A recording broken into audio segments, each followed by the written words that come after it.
नमस्कार मंडळी, आज आपण बनवत आहोत. उन्हाळ्याच्या सुट्ट्या सुरू आहेत आणि घरात लहान मुले किंवा मोठे दुपारी किंवा संध्याकाळी काहीतरी कुरकुरीत किंवा चटपटीत खाण्यासाठी मागतात. अशाच छोट्या मोठ्या भुकेसाठी आज आपण चिवडा रेसिपी बनवत आहोत.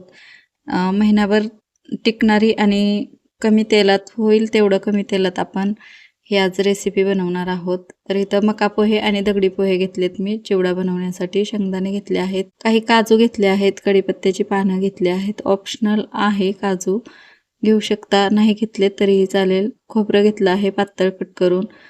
तर आपण तेल ठेवलं आहे मध्यम आचेवर गरम करायला. त्यात आपण घालूया हे शेंगदाणे. अर्धी वाटी शेंगदाणे घातले आहेत. अजून एकदा आपण अर्धी वाटी असंच तळून घेणार आहोत.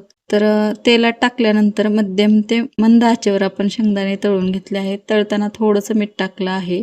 तर शेंगदाणे तळून घेतले आहेत. इथं डाळवं तळून घेऊया. डाळवं लगेचच 1 मिनिटात असं तळलं जातं, कारण अगोदरच हे भाजलेलं असतं. तर ते सुद्धा काढून घेतलं आहे. झटपट असा तयार होणारा हा चिवडा आहे. तर खोबरं चांगलं तळून घ्यायचं आहे मध्यम ते मंद आचेवर. लालसर होईपर्यंत आपल्याला खोबरं तळून घ्यायचं आहे. म्हणजे छान क्रिस्पी होईपर्यंत तळायचं, म्हणजे छान लागतं. तर ह्या पद्धतीने आपण खोबरंसुद्धा लालसर असं भाजून तळून घेतलं आहे.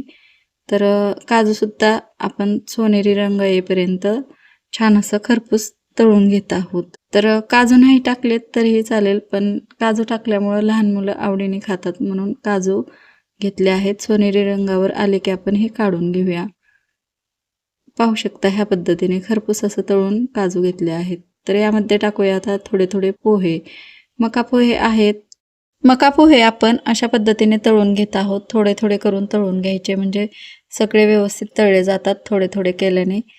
तर थोडं थोडं आपण पोहे टाकून छान असं क्रिस्पी होईपर्यंत तळून घेत आहोत, म्हणजेच आपला चिवडा कुरकुरीत छान असा होईल. त्यामुळे थोडे थोडे करून आपण क्रिस्पी होईपर्यंत मका पोहे तळून घेत आहोत थोडे थोडे. आणि आत्ता मका पोहे तळून झाल्यानंतर यामध्ये टाकूया आपण दगडी पोहे. ते सुद्धा थोडे थोडे टाकायचे, म्हणजे जास्त फुलतात, छान असं क्रिस्पी होतो चिवडा. तर थोडे थोडे टाकून मी अशा पद्धतीने थोड्या तेलामध्ये आपण तळून घेत आहोत.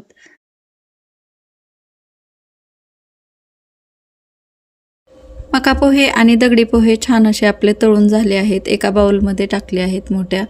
खोबरे, शेंगदाणे आणि डाळवंसुद्धा यामध्येच टाकलं आहे. तडका देऊया आपण, फोडणी देऊया. 3 ते 4 चमचे असं तेल गरम केलं आहे. मोहरी 1 चमचा टाकली आहे. मोहरी तडतडली की हिरव्या मिरच्या टाकल्या आहेत. हिरव्या मिरच्या छान अशा कट करून घेतल्या आहेत. हिरव्या मिरचीचे तुकडे छान असं कुरकुरीत होईपर्यंत आपल्याला तळून घ्यायचे आहेत. मंद ते मध्यम आचेवर आपण ही फोडणी करून घेत आहोत. मंद आचेवर आपण ह्या मिरच्या छान कुरकुरीत होईपर्यंत तळून घेत आहोत. नंतर टाकूया ठेचलेला लसूण. तुम्ही कट करून घेतला तरीही चालेल, पण ठेचलेला लसूण छान असं चव येते चिवड्याला. तर लसूणसुद्धा छान असा फ्राय करून घ्यायचा, तळून घ्यायचा त्यामध्ये. आणि लसूण लालसर रंगावर आला की यामध्ये टाकूया आपण कढीपत्ता. कढीपत्त्याची पाने तुम्ही आवडीनुसार टाकू शकता. अर्धा चमचा जिरं टाकलं आहे. जिरं फुललं की कोथिंबीर टाकूया आपण. कोथिंबीर आणि कढीपत्ता टाकूया.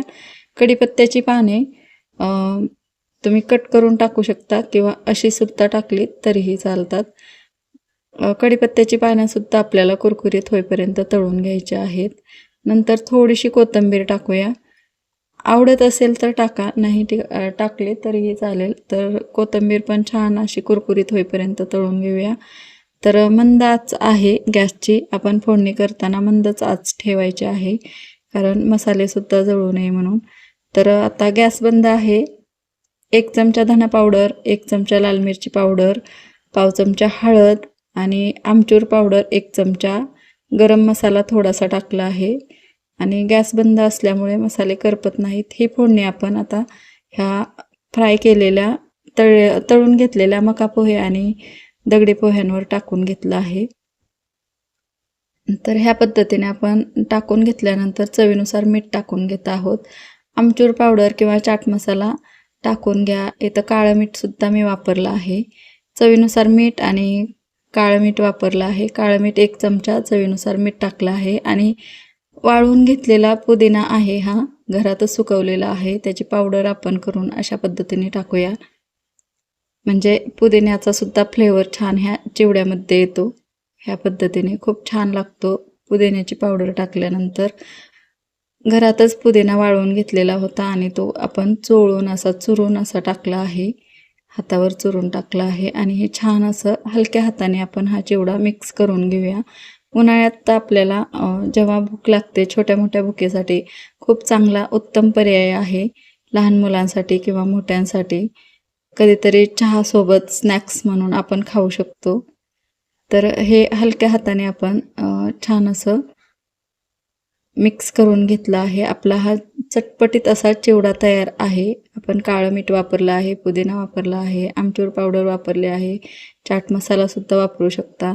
तर तयार आहे आपला हा खमंग चटपटीत कुरकुरीत असा कमी वेळात झटपट तयार होणारा हा चिवडा रेसिपी आपली तयार आहे. ही चिवडा रेसिपी जर आवडली तर व्हिडिओला लाईक करा, शेअर करा. सविताच किचन या चॅनलला सबस्क्राईब करायला विसरू नका. पुन्हा भेटू अशाच नवीन रेसिपी सोबत. तोपर्यंत धन्यवाद.